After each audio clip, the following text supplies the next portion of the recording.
Good morning again, it's Friday.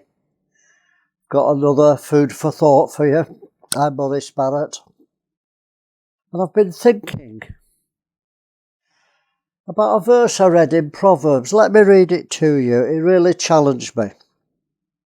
Proverbs 30 verse 14. There is a generation whose teeth are as swords, and their jaw teeth as knives, to devour the poor from off the earth, and the needy from among men.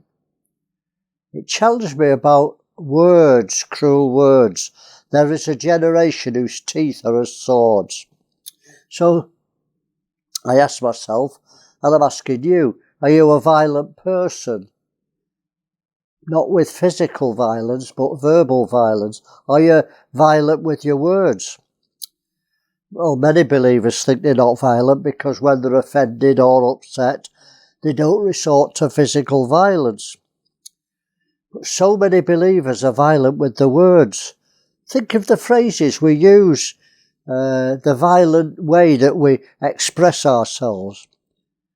I gave it them with both guns blazing. I gave her a piece of my tongue. I gave him a piece of my tongue. I gave him a tongue thrashing. I tore him to bits. I gave as good as I got. I ripped her apart. I ripped him apart. These are phrases that we use to show that we've used violence.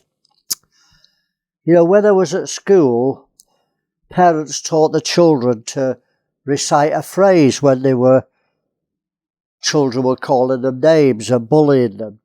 I'm sure you remember it. Sticks and stones may break my bones, but names will never hurt me. Sticks and stones will break my bones, but names, they'll never hurt me. What a deceitful, lying statement. Verbal violence hurts just as much as physical violence.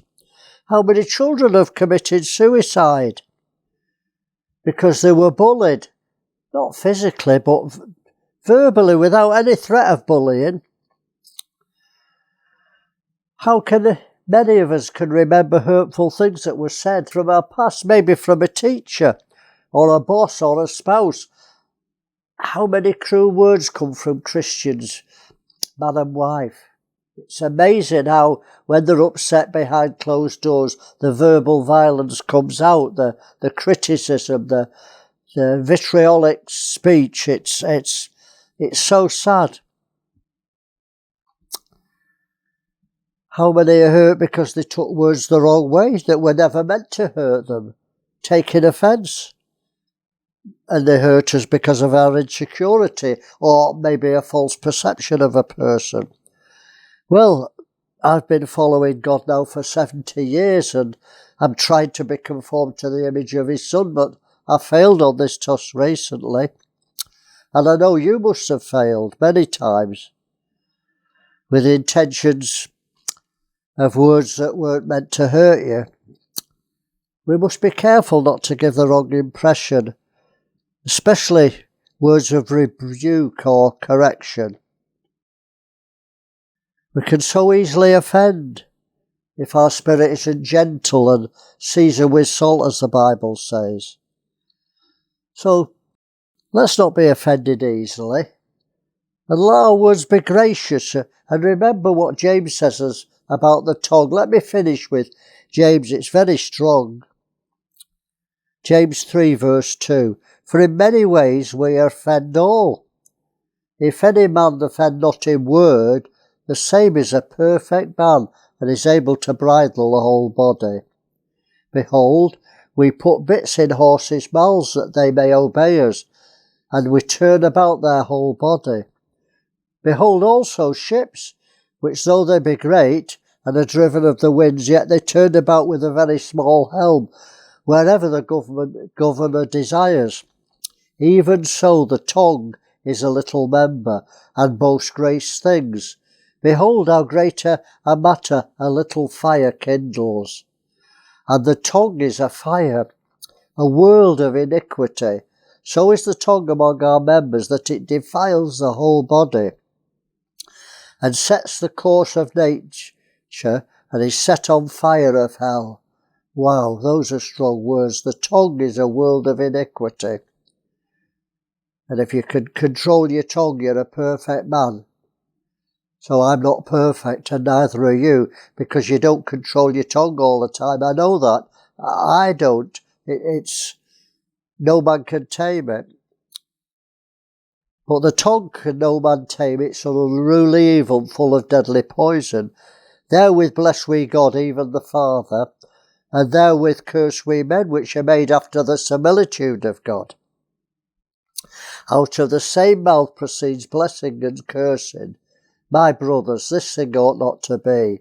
Do the fountains send forth at the same time sweet and bitter water? Obviously not. Can the fig tree, my brethren, bear olive berries, either of fine figs?